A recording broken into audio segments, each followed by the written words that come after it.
la tarea.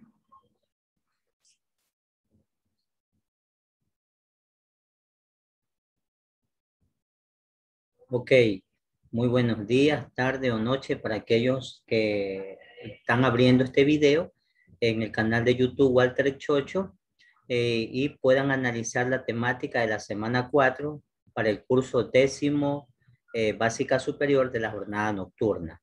El tema que vamos a ver en este día es el siguiente, que ya se los voy a compartir en la pantalla. En esta semana 4, que por cierto yo ya les envié a ustedes, si no me equivoco, hoy en la mañana, les envié esta ficha de planificación, pero decía martes 19 de noviembre. Ahí cometí un error, ¿no? Yo ya le borré, es martes 9 de noviembre. Bien, ya está enviada y si no lo he hecho, después comprobaré y lo enviaré, pero estoy seguro que sí lo envié, junto con la invitación para esta reunión. El tema a tratar es el origen y desarrollo de la escritura en distintas regiones de América. Ok, vamos a ver. El origen y el desarrollo de la escritura. Antes de empezar a leer, quisiera, digamos, hacer como una especie de análisis, ¿no?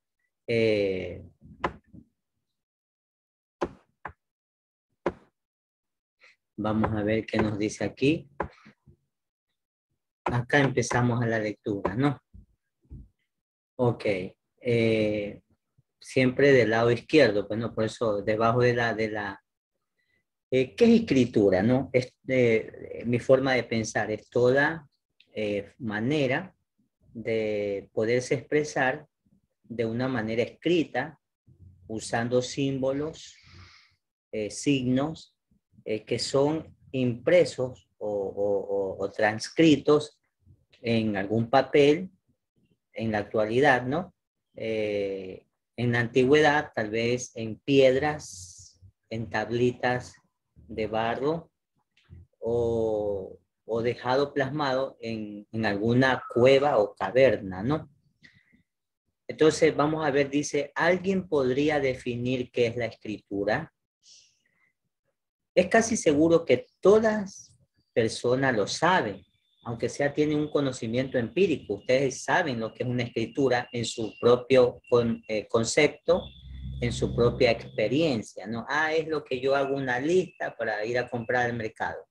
O es lo que yo hago cada vez que voy a hacer las tareas, empleo la escritura. ¿Está correcta? ¿Sí? Es un conocimiento empírico, aunque no es un concepto, digamos, un concepto ya a un nivel que debe de escribírselo, ¿no? Pero es un conocimiento empírico y está bien, porque se relaciona con la escritura. Sin embargo, a ver, y lo relaciona con sus primeros años de estudio, dice. Sin embargo, aquella respuesta, al parecer fácil y bastante lógica de responder, no se acerca al concepto adecuado, o sea, un concepto definido y de un nivel ya acorde a lo que estemos nosotros estudiando y preparándonos al nivel que estamos, ¿no? Entonces, la escritura comienza con el ser humano. Claro, porque los animales no saben escribir correctamente, eso es lógico, ¿no? El único que tiene la capacidad, que ha desarrollado esta destreza, es el ser humano.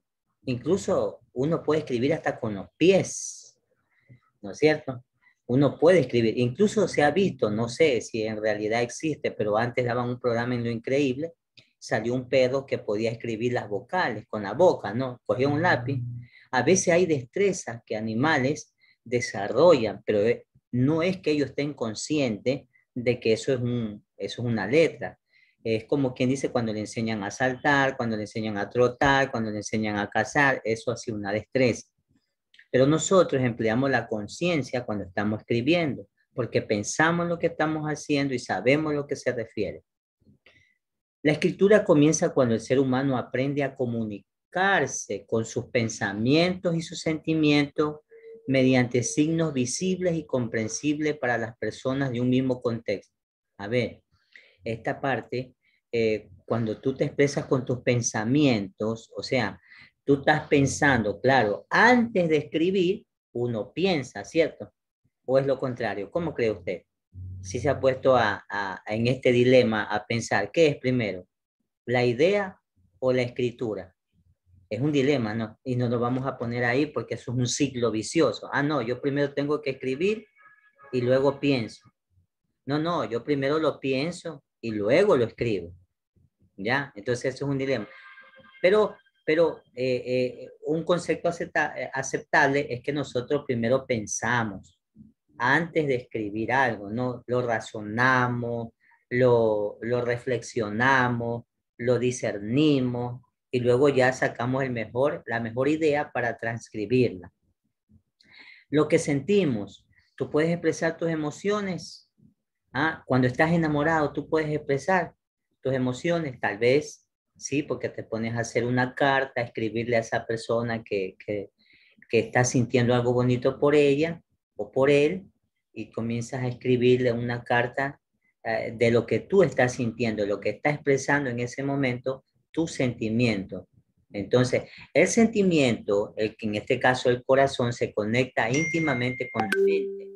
Entonces, entonces empieza a trabajar la cabeza, le voy a escribir un poema, le voy a escribir una cartita, le voy a hacer un detalle, ¿no? Ok, mediante signos visibles y comprensibles, o sea, usted a veces lo demuestra con actos, con gestos, ¿sí?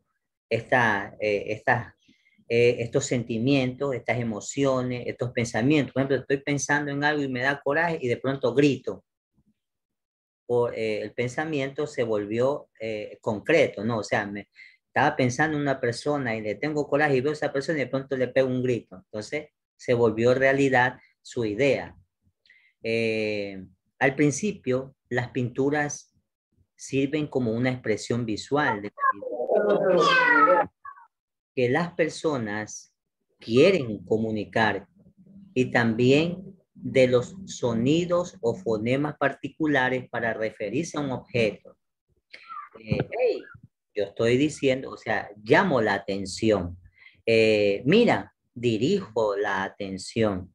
De pronto, para expresar algún objeto, tengo que mostrarlo y decirle, esto es un vaso, esto es un plato, esto es un jarrón, esto es un texto, un libro. Entonces, usted emplea en ese momento, aparte de su visión, de su vista, emplea el tacto y es un conocimiento más aprehensivo, más aprendido, porque cuando usted toca y ve en la mente, el conocimiento perdura. Yo no sé si usted habrá de alguna vez hecho esta manera. Yo cuando estoy leyendo un libro, ¿sí? A veces hasta huelo el libro, huelo. Me gusta el olor cuando un libro es nuevo, lo huelo. O cuando yo estoy subrayándolo, me gusta utilizar a veces plumas. Hubo un tiempo, yo me compré plumas que cuando usted subraya emanan un olor agradable, ¿no? Entonces, así. Entonces, em, es como quien dice, me voy a acordar mejor cuando, como estoy leyendo y lo estoy subrayando, se me va a quedar el conocimiento, me va a perdurar más tiempo. No eterno, porque conforme pasa el tiempo nos vamos olvidando porque tenemos una memoria, pero si no la ejercitamos, si no lo vuelvo a recordar, si no lo vuelvo a leer, por supuesto que a la semana me olvido. Dice, en esa época, vamos viendo aquí, el lenguaje era transmitido oralmente. Con el tiempo, el ser humano aprendió a expresarse por escrito. Esos sonidos que emitían para significar objetos, por ejemplo,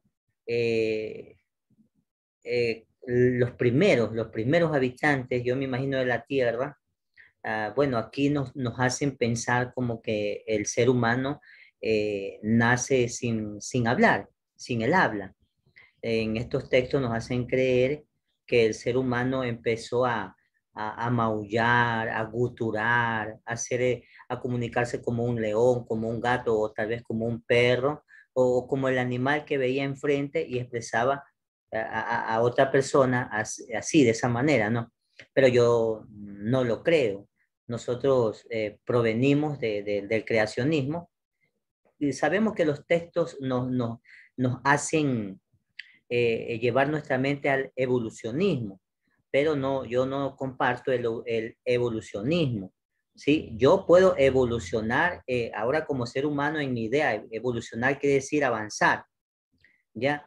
Pero si yo creo que en el creacionismo nosotros ya fuimos creados con esa destreza, esa capacidad de hablar, ¿no? Pero bueno, vamos a referirnos a lo que dice aquí y ustedes estarán en su capacidad de aceptar o no lo que yo le transmito a ustedes, porque ustedes son personas pensantes, pueden razonar, tienen criterio y sacarán su propia conclusión o respuesta, ¿no? Dice, y que poco a poco, a ver, sí, y poco a poco comienza a formarse el sistema que ahora conocemos escritura. Vámonos acá.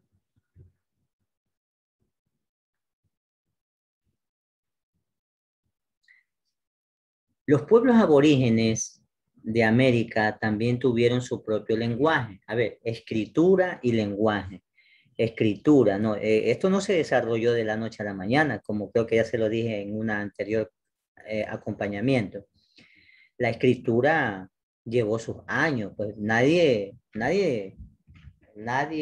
nace aprendiendo a leer, escribir, ¿no? Eso es un proceso de desarrollo mental, psicológico que uno va adquiriendo en base, ¿no? Eh, por ejemplo, para ponerle el nombre a las cosas, tuvo que haber observado su comportamiento, para qué sirve, qué función, tocarlo con textura, para poderle poner el nombre a algo, ¿no? Eh, yo me acuerdo ahorita cuando Dios le dice a Adán que le ponga el nombre a toda la especie que se había creado, ¿no? Eso es un trabajo arduo, no es facilito. ¿Usted cree que es para ponerle el nombre a las plantas o el nombre a algún animal habrá sido fácil? Ahorita podemos decir que es fácil, pero tiene que haber sido una ardua labor. Entonces, algo que nunca se había escuchado, ¿por qué le pondré nombre a ese objeto que está en el cielo y que es de color blanco y que en la noche, ¿por cómo le pondré? No, muchas cosas. Entonces uno empieza a razonar, ¿no? Ya hoy en día la gran mayoría de las cosas ya tienen nombre, no hay que inventar, solamente de pronto innovar. Dice, estos pueblos, eh, dice, por ejemplo, los aztecas hablaban el nahuatl, los incas el quichua. Estos pueblos dejaron registros literarios y algunos han sobrevivido al proceso de la colonia y el tiempo, en lo que tiene que ver con el lenguaje, ¿no? Mire, aquí los aztecas, que es de México, tenían su propia escritura, los incas de aquí, del Ecuador, el quichua, y estos han dejado registros literarios. Usted habrá escuchado a una persona de la sierra en el mercado cuando están conversando, ese es el lenguaje quichua. Nosotros no lo entendemos porque en nuestro currículum no existe la cultura bilingüe, en nuestro currículum de educación se enseña como lengua externa, o sea, lengua extranjera, se enseña el inglés, un profesor, pero debería también, es poco a poco, no es gran cosa, pero poco a poco sí se está enseñando, ya, digamos, debería de haber maestros especializados en la lengua ancestral, en este caso, personas como segunda lengua en el Ecuador, que se enseñe también, ¿no? Aparte del inglés, que se enseñe el quichua, porque tenemos 13 pueblos ancestrales que hablan este idioma. Y entonces, pero comúnmente utilizamos por el comercio, por la cultura, por los medios de comunicación, los medios escritos, la televisión, la radio, todo es en español, el lenguaje castellano, por lo que fuimos conquistados por los españoles, pues, ¿no? Todo, y comúnmente en América Latina todo es el español, pero también existen pueblos indígenas. Entonces, se les ha dado, digamos, prioridad a este lenguaje porque abarca más espacio, pero se ha discriminado otras lenguas que están quedando en el olvido y están perdiendo su identidad. Lo que significa que antes de la llegada de los españoles, las civilizaciones autóctonas de América Latina ya hacían su literatura por medio de las mitologías creacionistas, leyendas, rituales, religiones, cánticos de guerra, poemas, muy parecidos a las historias de la antigua Grecia. ¿Ah? Ellos contaban y escribían sus guerras y sus sonidos ya tenían el arte de los tambores, los sonidos, ¿sí? Para la guerra, ¿no? Aquí estas culturas incaicas, aztecas, en otro lado, no me acuerdo, de los incas, los mayas también, en otros lados, ¿sí? Entonces, eh, eh, casi usted, o sea, dice muy parecido a las historias de la antigua Grecia. Si usted habrá escuchado de las epopeyas que escribió Homero sobre Grecia, sobre Troya, ¿sí? Fabuloso leer esas obras literarias que nos llevan, nos transporta imaginariamente a un mundo de dioses que intervienen con los humanos. Entonces, es bonito, ¿no? Entonces aquí lo está comparando, que ya esta civilización... Durar. Tiene que ser durar. Aquí ya estas civilizaciones ya estaban progresando, desarrollándose es la palabra, en la lengua. ¿Le da curiosidad saber cómo pensaban y vivían los mayas? ¿Cómo pensaban y vivían los aztecas o los incas? ¿Se divertían igual que usted? ¿O también se enamoraban y tenían los problemas existenciales de los seres humanos que tenemos en la actualidad? Se enamoraban igual, tal vez no era la misma forma de cortejar, porque como nosotros ya tenemos una cultura, hemos adquirido, digamos, eh, una educación, tal vez nosotros enamoramos a una persona de diferente forma que en aquellos tiempos, ¿no? ¿Cómo se divertían ellos? Muy diferente a la nuestra, si hacemos esas comparaciones. O sea, no voy a nombrarlas, pero hasta en un juego de pelota, yo creo que ellos jugaban con cráneos, porque eran personas de la guerra cuando mataban y tenían los cráneos ahí, jugaban con cráneos. Usted no va, o sea, eso es algo terrorífico ahorita que usted esté jugando con un cráneo, ¿no? Esto no es en la penitenciaría, se ve, se ha involucionado. Ellos sí han involucionado porque se ve que parece que fueran los caníbales de aquel tiempo, ¿no? Los incas que mataban de esa manera, que le sacaban el corazón. Mire esas comparaciones que ahorita se me vino. O sea, se han vuelto incas, caníbales, ¿no? Entonces, nosotros sabemos que eso no está bien. Entonces somos diferentes en una manera aquellas personas que tienen un grado de educación, una cultura que han adquirido, no van a actuar de esa manera. Entonces, eso lo sabemos gracias a los registros literarios. ¿Qué es la literatura náhuatl? Náhuatl. En la literatura náhuatl se dan temas como la genealogía divina. ¿Qué es la genealogía? Es tu linaje, es decir, se viene escribiendo el nombre de tu padre, tu nombre, el nombre de tu padre y de tu madre, el nombre de tu abuelo y tu abuela. En este caso siempre somos patriarcales, o sea, se escribe el nombre solamente del varón, ¿sí? Tu abuela, tu tatarabuelo, eso es la genealogía.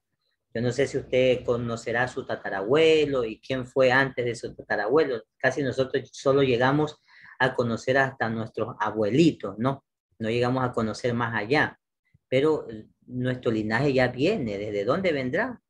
eso hay que saberlo en el registro civil, ¿no? De dónde viene? Pues sabemos que hay combinaciones culturales, ¿sí? Mi mamá, que es de Manabí, de Rocafuerte, y mi papá, que es de Cuenca, de Gualaceo, y aquí se conocieron y producto salí yo, ¿no? De ese enamoramiento, de ese casamiento. Y así eso va siendo un linaje. Yo me caso, tengo un hijo, una hija, entonces también ya ya va ese linaje, así poco a poco. Esa es la genealogía divina. Las hazañas de sus héroes y los ritos religiosos es una gran diversidad de obras literarias.